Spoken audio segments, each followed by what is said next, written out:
as palavras do Santo Evangelho perdoe os nossos pecados e nos conduz à vida eterna.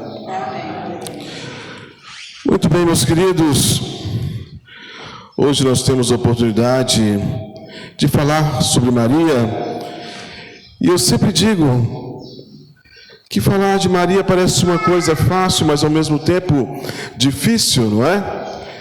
Porque eu sempre penso que nas minhas homilias, onde tem um assunto que parece mais simples, mais coerente, e que a gente tem mais contato, de repente parece mais difícil a gente acrescentar algo, ou parece mais difícil a gente estabelecer uma linha de raciocínio, não é? Porque são coisas que estão próximas da gente de tal maneira, como se a gente fosse fazer uma narrativa, uma redação sobre a nossa família, não é? Parece uma coisa simples e fácil, mas a gente descrever o momento, aquilo que a gente vive e aquilo que a gente sente, é difícil expressar, não é? Assim também o nosso amor por Maria, o nosso carinho e o nosso cuidado por ela, às vezes é uma coisa que está tão embrenhado em nós, não é? Que às vezes fica difícil a gente externar em palavras. Mas nós podemos, de alguma maneira, dar algumas pinceladas nesses pensamentos, não é? Sabe que eu vou começar falando de algo que é a questão da imortalidade.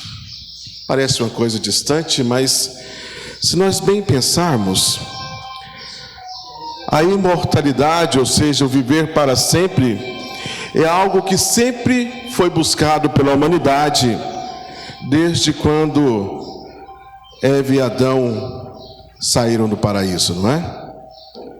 Se vocês puxarem na memória, vocês vão ver que homens e mulheres correram atrás desse algo para viverem para sempre, através de elixires, através de fontes da juventude, procurando o Santo Graal, a Arca da Aliança. Sempre foi o objeto do desejo da humanidade viver para sempre, a imortalidade. E hoje nós vemos isso, não é? Quantos e quantos aí, por aí, buscam querendo viver para sempre, e para isso procuram procedimentos estéticos, procuram remédios milagrosos, não é? Arriscam a vida para poderem dizerem que era para viver bem, mas no fundo o que a pessoa quer é acrescentar dias aos seus dias. Mas, meus irmãos, a imortalidade para nós só existe de duas formas, uma terrena e eu digo uma espiritual, não é? A terrena se dá no passo em que nós deixamos a nossa marca na história, na nossa experiência, não é? Na nossa vida, pelo bem que nós fazemos aqui enquanto caminhamos, e assim nós deixamos uma marca no outro, que perpetua mesmo quando nós vamos embora. Sim ou não? Sim, não é? O bem que nós fazemos permanece aqui, mesmo quando nós partimos. É uma forma de imortalidade. A outra imortalidade está em Deus, e essa é permanente, absoluta e verdadeira, e não se quebra nunca, não é? Em Deus nós alcançamos essa imortalidade que é para além desta vida. Nota-se que a imortalidade então é algo que se dá para o outro e no outro, não é? Nunca é uma coisa para mim mesmo, porque por mim mesmo eu morro.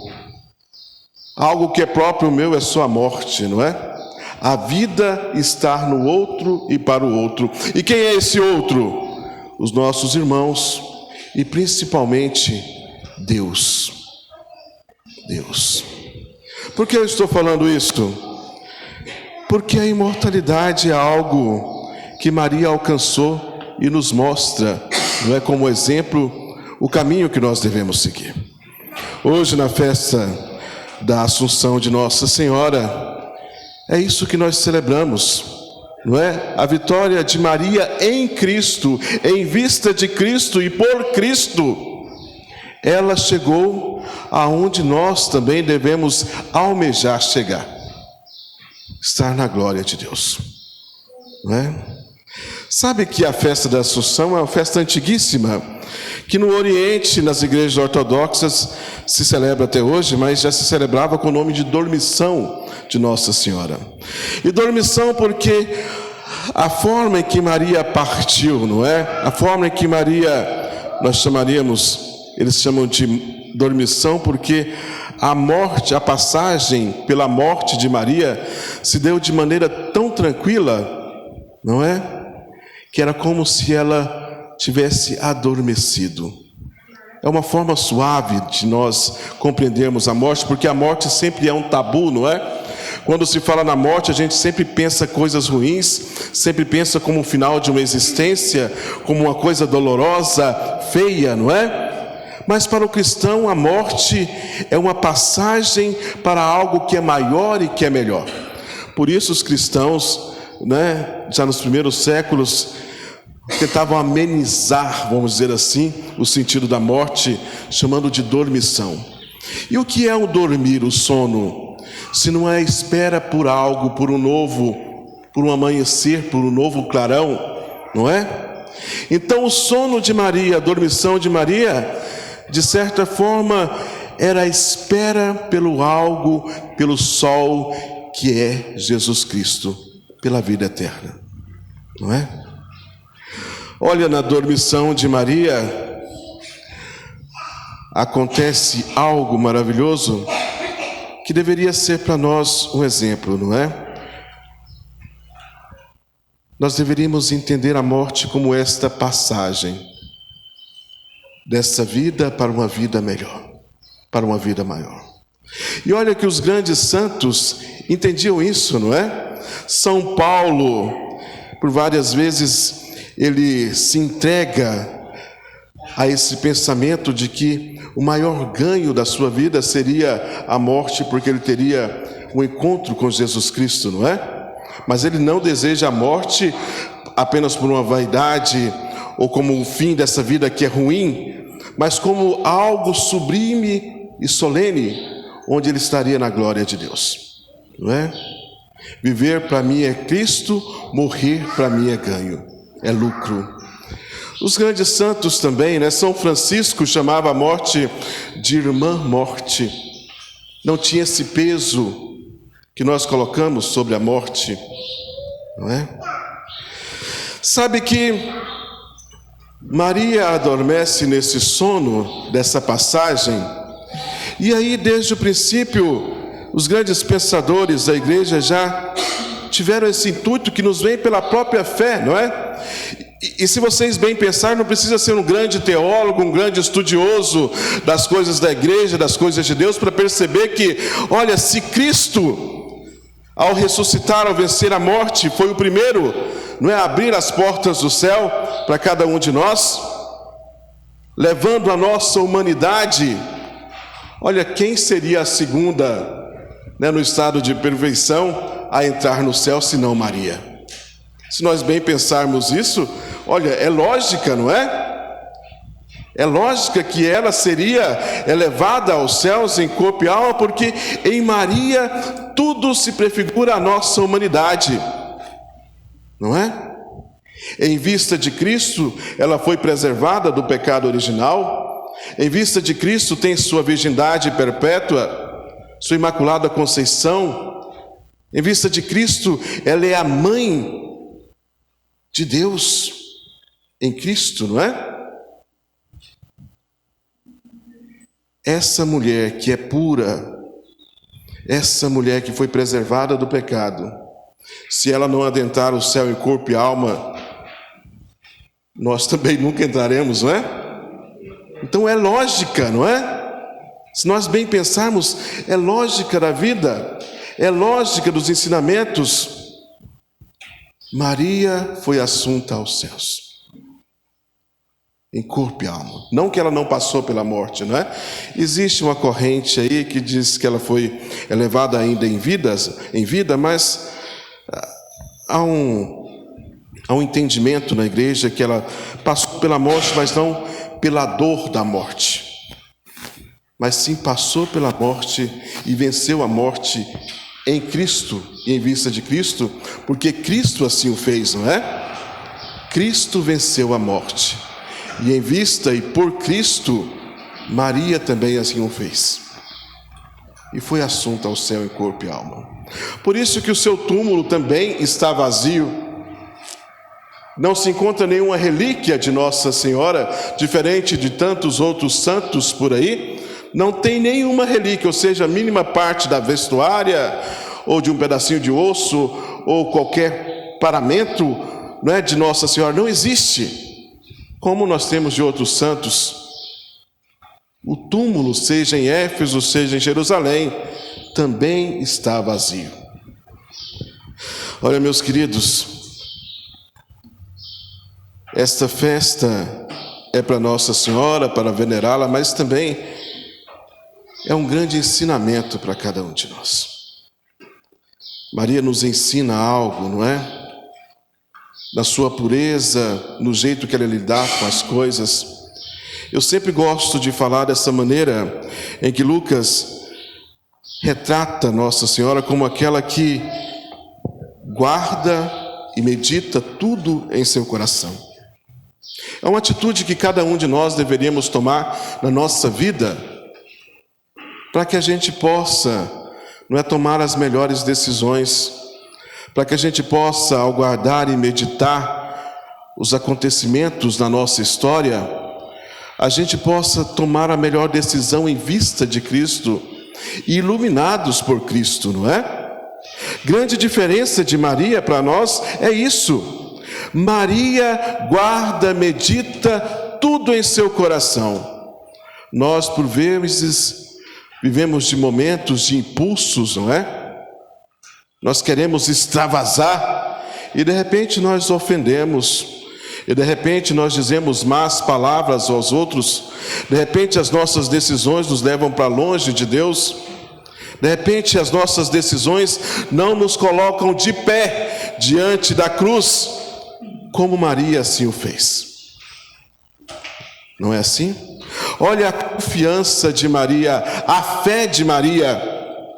Diante de toda a dor, de todo o sofrimento que Maria passou, vendo seu filho injustiçado, sendo levado à morte, pendurado no madeiro da cruz, sangrando, sofrendo, Maria ainda tem fé e está ali de pé, diante da cruz, no Calvário, esperando Jesus passar pela morte. Meus queridos, é sempre um ensinamento de Deus para cada um de nós, não é? Maria, além da nossa grande intercessora, da nossa mãe, ela nos ensina o caminho que também nós devemos trilhar nessa nossa caminhada para um dia chegarmos aos céus. Vai ter dor? Vai ter. Vai ter sofrimento? Vai ter. Mas olha, o que não é narrado na Bíblia são as alegrias de Maria, não é? Não se fala, olha, Maria sorriu alegremente, Maria estava feliz com isso ou com aquilo, mas isso já é próprio de uma vida em Deus, não é? Porque quando nós estamos em Deus, quando o nosso coração se torna como o coração de Maria, quando o anjo a sauda dizendo, ave cheia de graça, alegra-se agraciada. Olha, essa graça também é a alegria de uma vida em Deus, de uma vida que está feliz, porque é preenchida totalmente por Deus, uma graça que transborda. Então nós somos alegres, não precisa ficar falando, sorrindo, esboçando sorrisos por aí, mostrando os dentes, não é? A graça e a alegria já faz parte de uma vida que teve seu encontro com Deus. Maria também nos ensina isso, não é? Então Maria, embora as narrativas às vezes são pesadas, não é? Diante da dor, diante das coisas especulativas, Maria tem que guardar e meditar isso no seu coração. Diante das das falas de Simeão, que diz que uma espada transpassaria o seu coração, não é? Diante dela ter que fugir com José e com o menino Jesus para o Egito, diante de tudo isso, permeia a vida de Maria a alegria, a felicidade. Isso não é contado, mas a gente já deve ter essa certeza, não é? Porque se nós estamos em Deus, temos o sofrimento, sim, temos as dores, sim, mas temos mais que tudo a felicidade e a alegria de uma vida em Deus. E a esperança, não é? Uma vida além dessa. Muitas vezes nós focamos apenas nos problemas. Já pensou se Maria tivesse focado apenas no problema? Desde o início, ela não teria dito o seu sim, não é? Se ela tivesse focado no problema, ela já teria parado naquele momento em que ela diz ao anjo, o anjo fala que ela ficaria grávida, não é? E de repente ela poderia focar no problema e não ir para frente. Qual que era o problema? Eu não conheço homem algum. Pronto, já tem um limite. Não vou para frente. E nós muitas vezes somos assim, não é? Colocamos uma barreira e nesse ponto nós não progredimos na fé. A exemplo de Maria, nós temos que continuar, não é? Ouvindo o anjo. Como se dará isso se eu não conheço homem algum? Olha, Maria, a sombra do Altíssimo te cobrirá.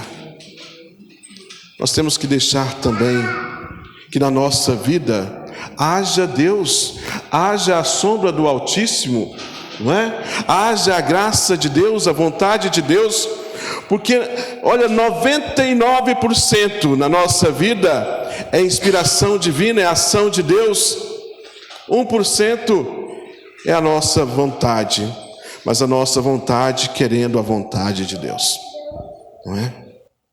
Querendo a graça de Deus. Temos que dizer o nosso sim também, repetir.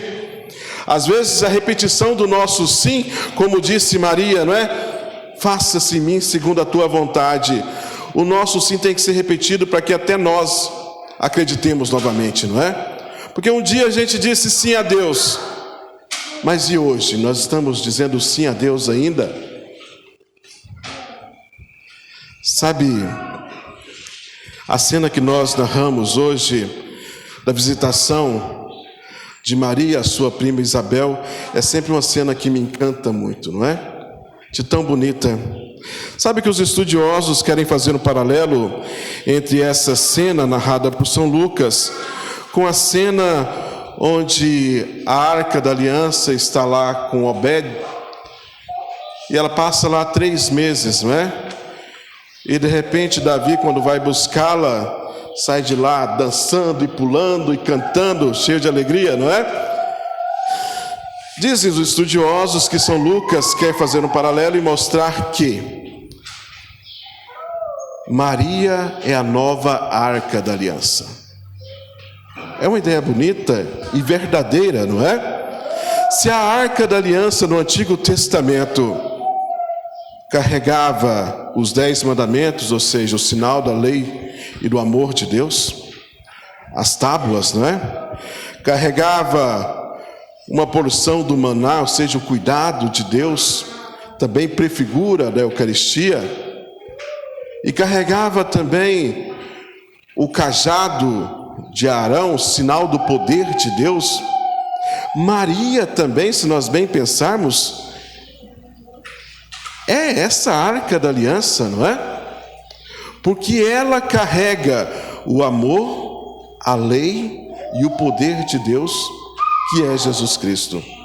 Ela o gerou no seu ventre e o guardou. Ela foi o tabernáculo, ela foi o sacrário do Senhor durante 9 meses.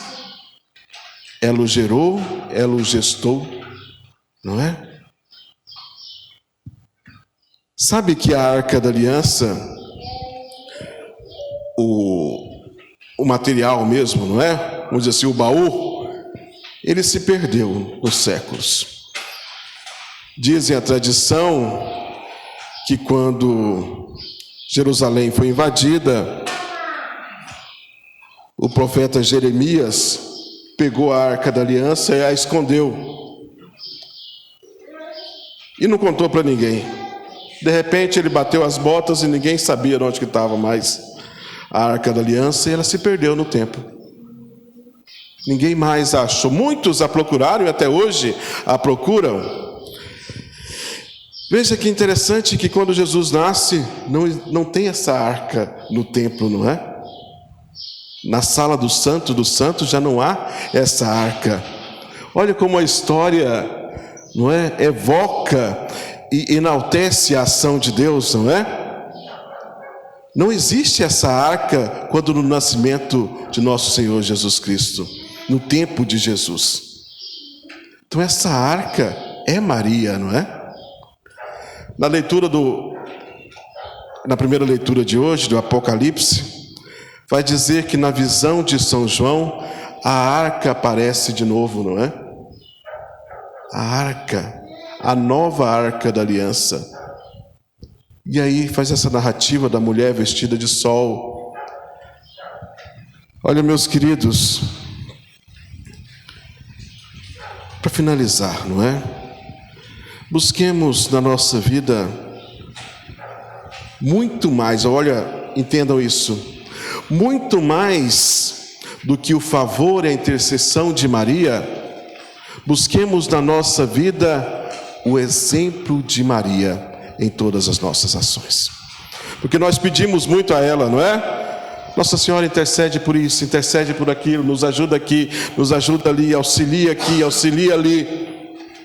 Mas muito mais que isso, possamos seguir o seu exemplo de mulher, de mãe, de discípula, para que possamos um dia também estarmos com ela, vendo Jesus face a face.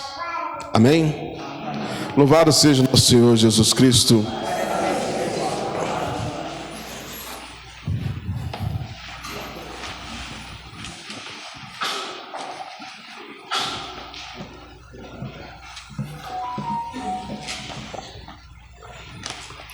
Vamos fazer nossa profissão de fé.